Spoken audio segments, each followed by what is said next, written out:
عزیزانو لوی خطرناک ټیم چې دی په زندګۍ کې هغه د زنکدن ټیم. د زنکدن په ټیم کې د انسان د ټولې زندګۍ د ګټې او د بیلاد وخت. که دغه وخت کې سړی د لغزش د شیطان نه محفوظ پاتې شو خو عمر له کامیاب شو، او که دغه وخت کې لغزش د شیطان کې دی گیر شو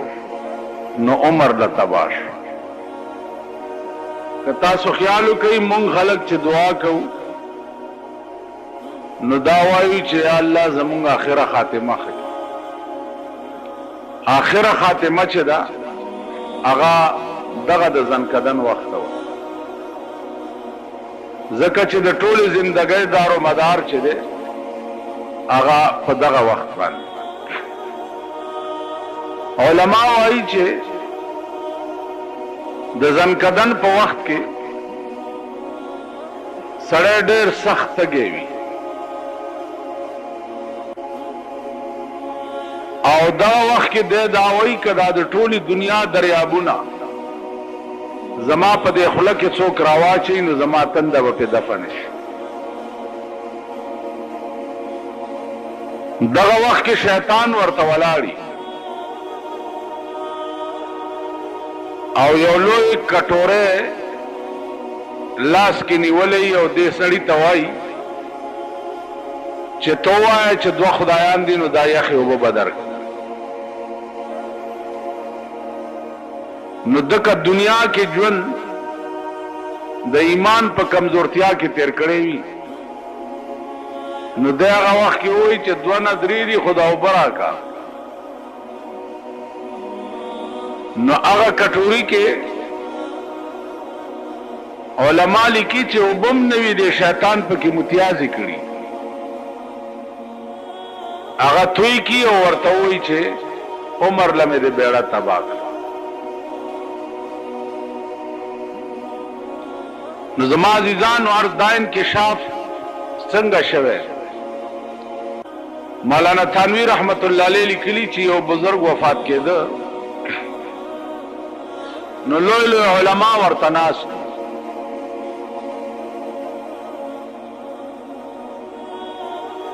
چې ناستو نو هغې شیطان ورته ولاړ دی او شیطان ورته وایي دې بزرگ ته چې یا مولانا قد نجوت، مولانا صاحب خلاص شوی رانا.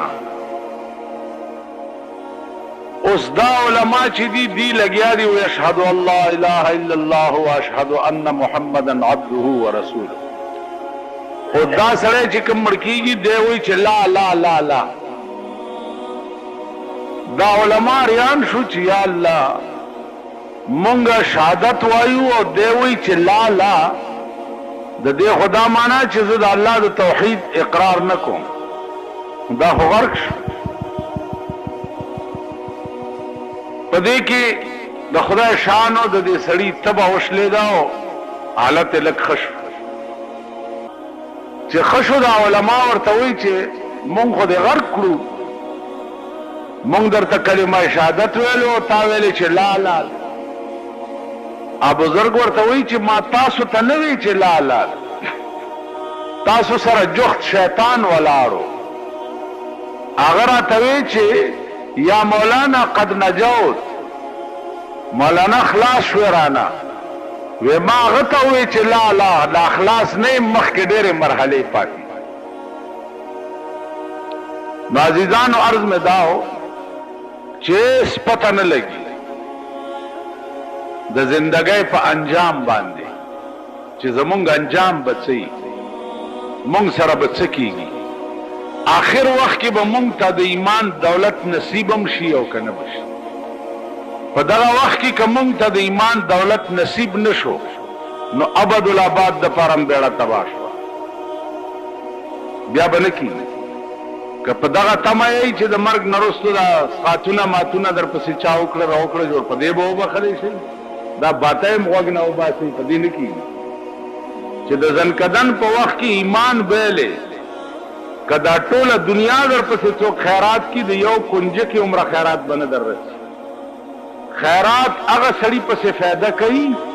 چې کم د ایمان دولت وګټلو د ځنکدن په وخت او چا چې ایمان بیلو دو نو کافر د دنیا تیر شو کافر پسې خیراتونه کول څه سود نه لري نو عرض میں دا ہو چې توبه چې دا پدې کې تلوار پکار د ژوند پتن لګي استوه زل ازوان ما چې زما څخه د کوم به اخر کې و بیا توبه وباس که قدرت داسې مرګ تا تراولي چې اکسیډنټ وکي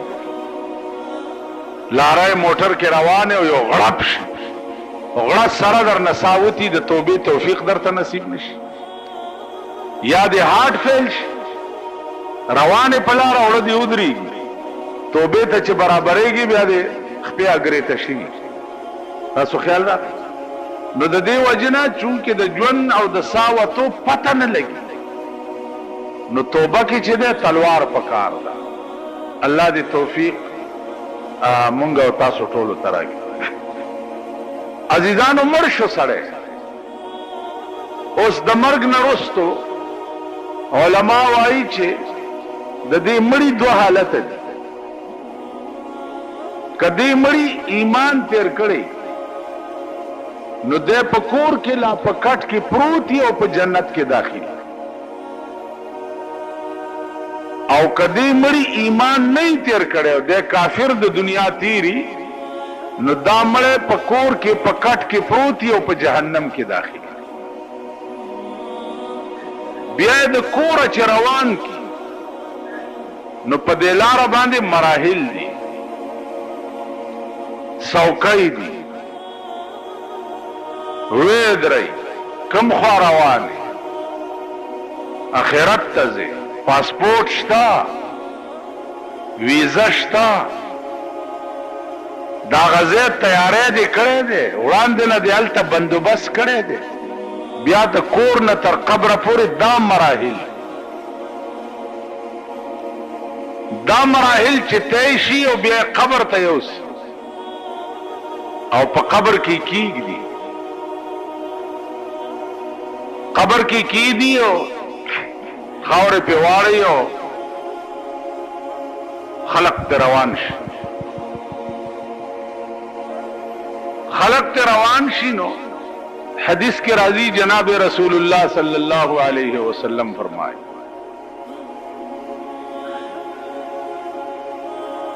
چې دا خلق چې تروان شي نو دا مړه دا خلقو د پڼو आवाज اوري نو دی ورپسې راپاسي او आवाज ورپسې وکي چې کم خوا روان یې او زم چرته پرېږ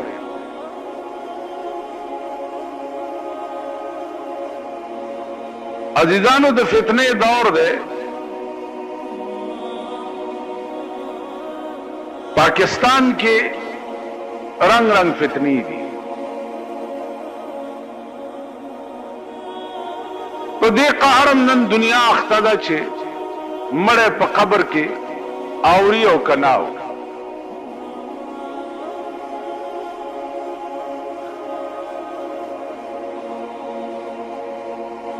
پیغمبر فرمایلی دي چې مړه په قبر کې اوري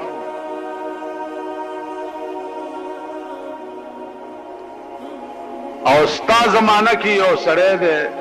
د مولا شکل کې هغه وایي چې مړه په قبر کې نه اوري ډله ځان له پیدا کړي خلک ځان له پیدا کړي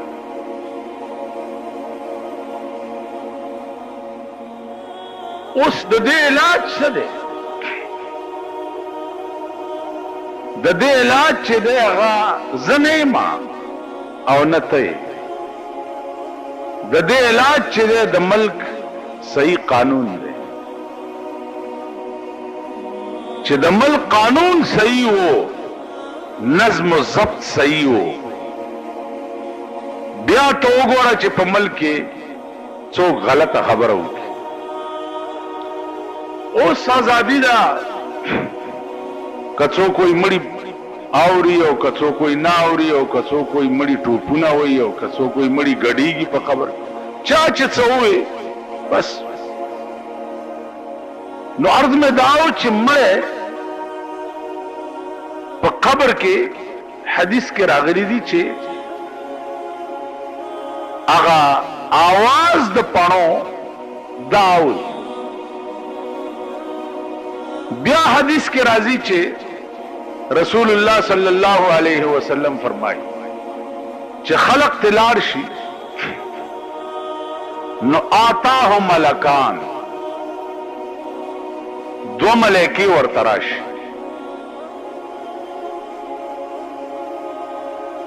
چې دو ملائکی ورته راشي نو دی راکېنی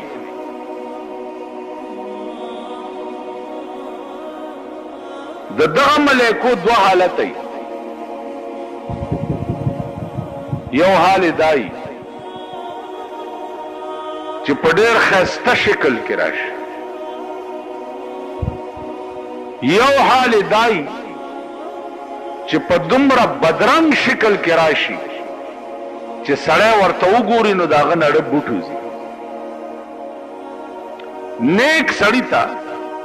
په ډېر ښایسته شکل کې راشي او بېدینه سړي ته په ډېر بدصورته شکل کې راشي. چې کېنئ نو اول تپوس ته دا کوي، اول چې من ربک، ستا رب څوک و؟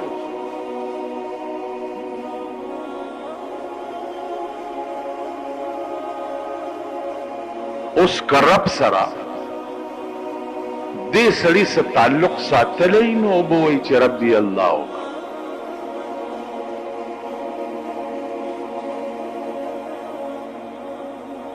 نبی دې څوک و؟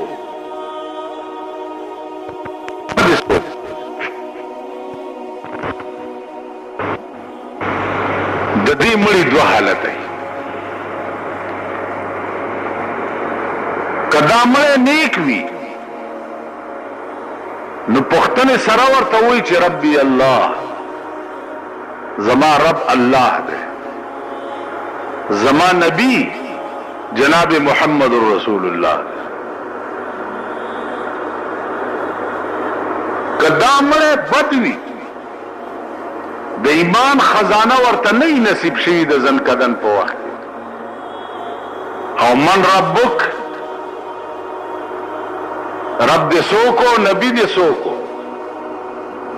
نو دی ورته دا الفاظ وایي چې ها ها لا ادري،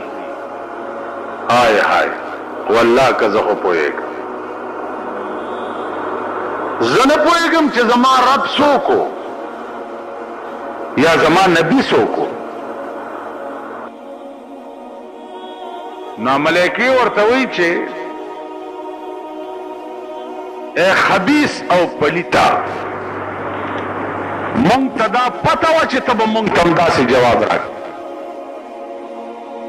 رسول الله صلی الله علیه وسلم فرمایي چې لومبنی ګزار د دې ملائکو چې دلی ورکي. که تاسو خیال وکئ دنیا کې وګوره چې څومره ګزار تیزي دومره چغه تیزی. الله دې امان راکړي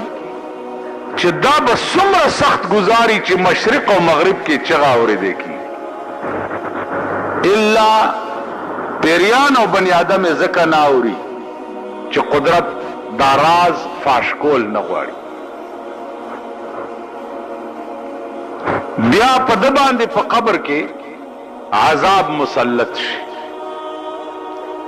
دا خواري چې ور سره ملائکې وکي نو عذاب په مسلط شي، یا خود اور لمبه ورته راځي قبر ته، یا په لړمان مقرر شي. دا خدای خواهد چې هر قسم عذابي دا قبر ورته دغه عذاب تنور کی، تر قیامت پورې به دا مړی په دې قهر کې گرفتاری. دا به د هغه سړي حالي چې کوم سړی د زنکدن په وخت کې د ایمان دولت بایلو.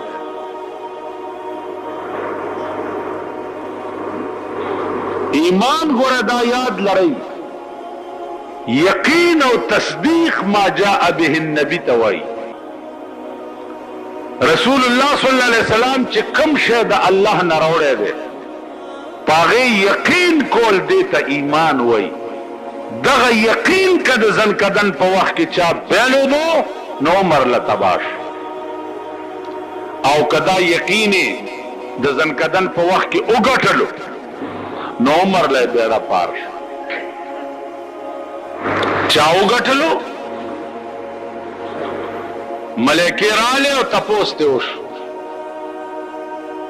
حدیث کې راځي چې د ملائکو سره د رسول الله صلی الله علیه وسلم تصویر وی. تصویر هغه تصویر دې مړی ته وخی ورته داسې وای چې ما كنت تقول في حق هذا الرجل، تا په دنیا کې د دې سړي متعلق څه خیال دې ته وګور. دې چې ورته داسې وګوري نو هذا محمد رسول الله وآمنا به، دا جناب محمد رسول الله دے ما پا دا ایمان راوڑے ہو. تصویر تبے ہو استداوے چھ مونگ لیدلے ندے نو مونگ بے تصویر سنگا پیجن. عزیزانو دی دنیا کی پار سڑی دا لازم دی چھ اغبا خسائل نبوینا د پیغمبر تصویر زده کوي. دا به زده کوي چې د رسول الله صلی الله علیه وسلم لاسونه څنګه وو،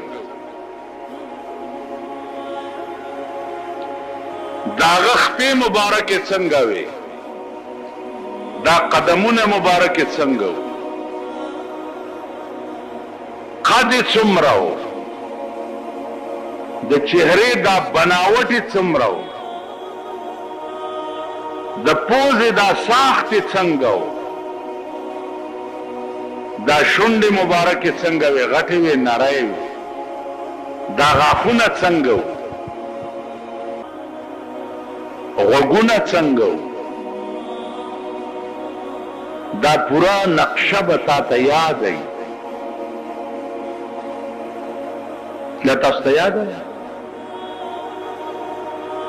چرته دې طرف تم خوب هم لیدلی، چانم تپوس هم کړی دی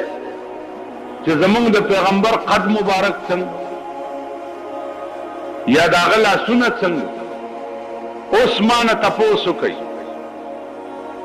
یو یو اندام به درته وښیم چې دا داسې و دا داسې و دا داسې و دا داسې و. زه درته ایمانی وایم، ما چې په شمائل ترمیزی کې کومه نقشه د جسد اقدس د جناب رسول الله صلی الله علیه وسلم لیدلې ده او زده کړې مې ده، هماغه شی مې بیا په خوب کې وکړ. او دې طرف تم چرته تاسو راځئ. اوس چا درنه تپوس وکړو چې هلکه ستاسو د کلي د ملک سر څومره دی؟ نو درته یاد دی چې 3 دړی سر دی. ستاسو د کلي د چیرمین صاحب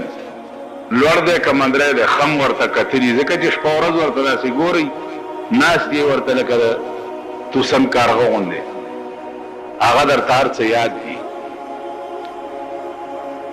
اوس دا وایه چې د جناب محمد رسول الله ساخت د بدن اقدس چې دی دا څنګه و، دا د یو له نه ورځي. نو اوس هغه وخت کې چې ته تصویر درته ملایکې وښیي او ما كنت تقول في حق هذا الرجل، د دې متعلق تا دنیا کې څه عقیده وه ته داسې ورته وګورې، یقیني به وایې چې ها لا ادري والله کې پېژنم چې دا څوک، که تا زده کړې تاسو خیال راغی. نو عزیزانو عرض مې دا و چې یو سړي تصویر چا ویستو، هغه ولې وباسې ویلې دا ځان سره یادګار ږدمه،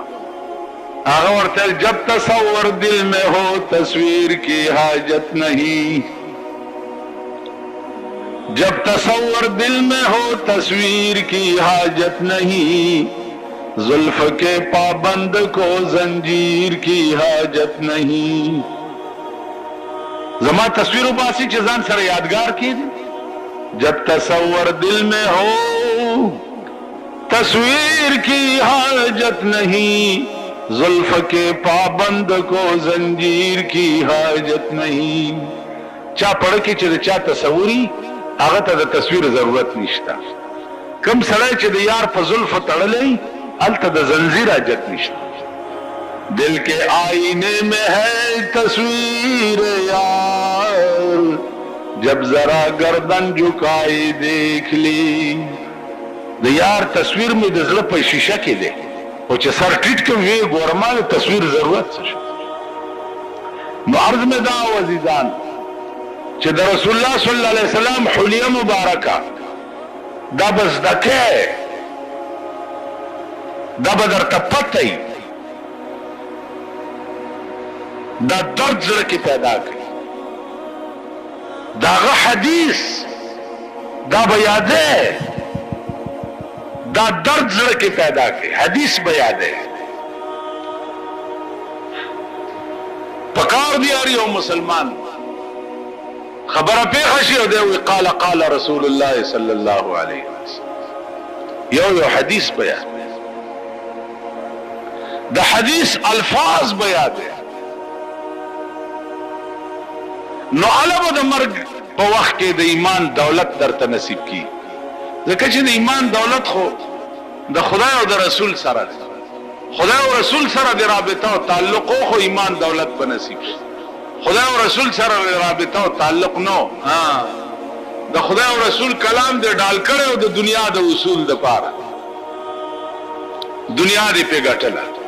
خلق ته به غوړې زیړې خبرې کولې او دنیا به دې پیرا ټولولا قران او حدیث چې دې هغه دې د دکاندارۍ اسباب جوړ کړیو دنیا دې پیرا ټولولا دغه رابطه او تعلق دې ور سره نو بیان کی شانور شاه کشمیری رحمت الله علیه طالبانو ته تاسو کو چې صاحب تا هو ټول عمر درس او تدریس کې تیر کو کم شي پکې زیات خوان در کړي شاه صاحب ورته په خدای مې دې قسمی چې طالب ته سبق وایم او عبارت راته وي حدثنا فلان قال حدثنا فلان فلان فلان قال قال رسول الله صلى الله عليه وسلم چې دا قال رسول الله صحابه طالب وي نو زمان اړه بوټز قال رسول الله وند خوان شان ورشا کشمیری وی والله العظیم کما په زندګۍ کې په بل شي کې لیدل چې قال رسول الله صلی الله علیه وسلم نو زما عزیزانو مونږ منځونم کوو او د سونم کوو کوشش کوو خکارونم کوو دې لپاره چې کوم یو درد دی په زړه کې درد هغه درد زمونږ پړ کې نشته او هغه درد چې په زړه کې نو بیا هم کار نه جوړیږي په کار دی چې درد زمونږ کې پیدا شي او الله دیو کې چې پیدا شي نو عزیزانو عرض میں داو چې قبر کې دا الله او د رسول متعلق صحیح سوال جوابو کې نو دا قبر روضه من ریاض الجنه د جنت د باغچونه یو باغچه په جوړ شي څنګه باغچه جوړ شي عیسی علیہ السلام یو مړ راځوندې ورته زما د قوم ته وایا تا باندې لاندې سال تیر شوی هغه صاحب نور خبر نه ما او چې مر شما خخ کلم او خلق را نه لاړ سکسان را الله سره سره ملاو کو نور را بیا نور را چاوي زستا منځ ما چاوي زستا روجای ما چاوي دیخی طرف ته چټور را نه پاکړکای او ته ماړه کې خیالو کو چې ته आवाज دلته څه کې تم ور پسې ځه وی پاخی طرف ته کړکای زمو وتم چې ګورم یو بهترین باغ دی ولی پکې بیگی زدا ولی په غاړه کې ناستم او دس می کولو چې مانځه وخت دی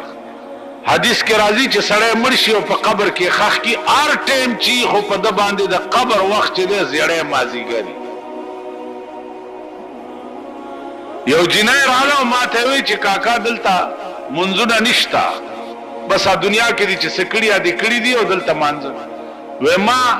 هغه له داسې ټیلا ورکړه چې منځ نه مې څنګه منې کې. و دا هغه غاړه کې هار او هغه وشلې. و راته وی چې اوس خو دې والله کا پریدم چې دا هار دې ټیک کړی نه. و د تار یو سره غیونی وو یو ماونی وو، عمل غلرم پکې پیرلې او خبرم کولې.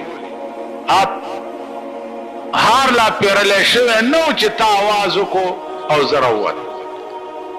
عیسی علیہ السلام فرمایل قوم ته چې د دې مړي 4,000 کاله وشو چې مرشه 4,000 کاله. نو په 4,000 کاله کې د خوشاله وخت په داسې تیرو لکه چې یو ګنټه.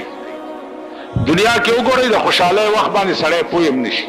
او چې غم پې راشي اړه کې وایي چې تا خوشحال لا کله وي. نو قبر به داسې ځای شي. الله دې توفیق راکړي چې زمونږ قبرونه هم داسې شي. نو عزیزانو د توبې وخت